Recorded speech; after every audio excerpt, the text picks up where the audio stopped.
Greetings, YouTube. Let's hope I'm not covering the mic this time. I have a really nice, brightly colored rainbow type bag I carry when I go to thrift shops, and it's really quite effective. Unfortunately, it's a little small for some of the flea market finds I get. So I wanted to have a larger bag, and a bag like this will work, but carrying it in one hand is not all that great, and this doesn't really fit over my shoulder all that easily. My shoulders are kind of, that doesn't slip over there quite comfortably. And it means I'm putting a lot of weight on one shoulder like that. I'd like to have the weight distributed a little more over a broader area.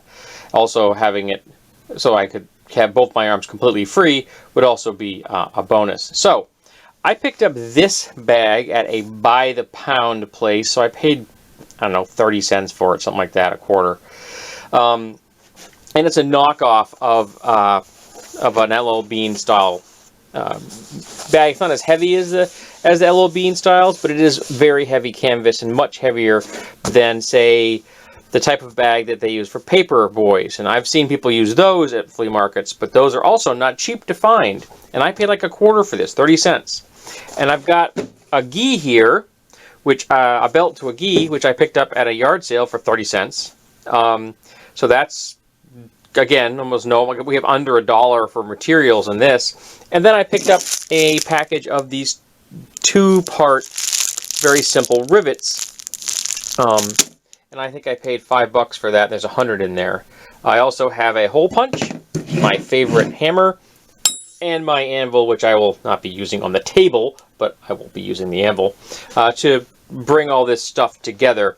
And the first thing I'm going to do is I'm going to cut off these handles because I don't really need them. So I'm going to cut them off right there. I'll leave the straps go to the bottom. I get no reason to take those off either. And that will make sure the top is one continuous opening. And then I'm going to put the belt along the sides and the bottom, and wrap it all the way around so that I have complete coverage from top to bottom. I need to get that figured out, how it's going to work. I'm probably going to use a couple of clamps to get myself figure out how I like that, how I find that comfortable before I go punching holes and making rivets and things. And then when I'm done, if there's any overlap, I will rivet the belt to itself so that there's no slack flapping around the air. So next up is going to figure out how I want to have this hanging from my shoulder. Using a couple of these clamps, I was able to monkey with the belt until I got the configuration I like. So I just clamped the belt in place on both sides, moved it, clamped it again, moved it, clamped it again, until I got the way it seems to work best for me. And that actually ended up with a distance of approximately 40 inches of strap from that corner to the other corner. And these are going to be where I lay out my first holes.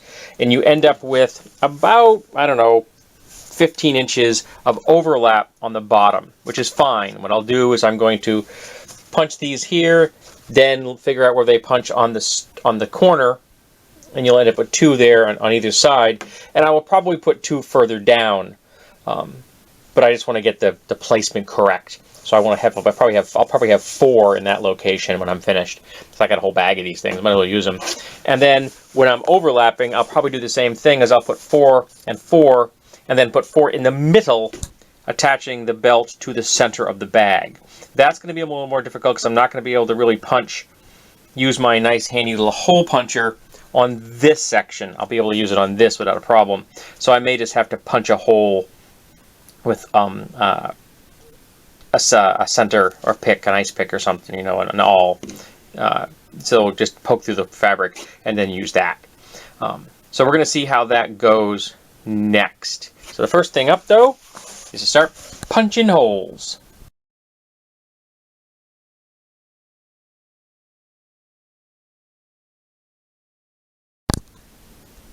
I don't know if you folks can see that or not, but it says Zare Department 75, 77 cents, which is apparently what this bag cost many years ago. We're talking at least 20, if not more, because, or something, it was bought and there was 77 cents, because that Zare's tag is very old. That company hasn't existed in decades.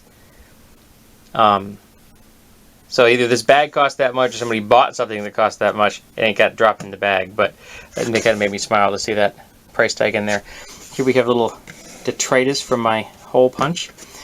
And these double two-parted rivets are really, really nice. Okay, very handy, easy to use. Unfortunately, they're shiny chrome and very smooth. And I had a difficult time actually holding them. They kept slipping out of my fingers because they are just so smooth. But here we go.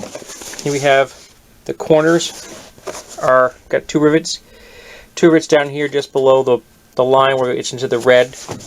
This is actually just joining the belts to each other so that they're not flapping in the breeze. And again, joined at the bottom and then joined at the top. Now they're not attached here, and I'm not going to do anything about that right now. I'm going to see how it works out in the field, and if I want to go go thrifting, at the flea markets. And if it does cause me a problem, I will attach one of these to the center because my rivets aren't long enough to go through both of these and that. They just barely reached through these two. So if that happens, I'll come back here and punch holes and use my my awl, which was my grandfather's awl, to punch holes through the fabric. Also, putting these in here was difficult because it was blind. I'm just kind of poking them through the fabric by touch. So I got up through the hole I'd made, and I have so much respect for people that, seamstresses who do that kind of thing on a regular basis. Tailors, I don't know how they do it. But I'll go show you now. I'll go show you what it looks like when I have it on. And there we go. That's what it looks like when I am wearing it. So I think I did that. Looks pretty good. There we go. Kind of got me all in that way, all in there. I think that looks pretty good, and I'm hoping it will be effective. And it's larger and more rugged than the bag I'm currently using, which is kind of what the whole point of this was. And it cost me next to nothing to produce. I mean, the bag and the belt and the $1 and what, 8, 12, 16 rivets, pairs of rivets, and that was it. So this is a low-cost project. Now I just have to wait till the flea market season starts. Next weekend, I think.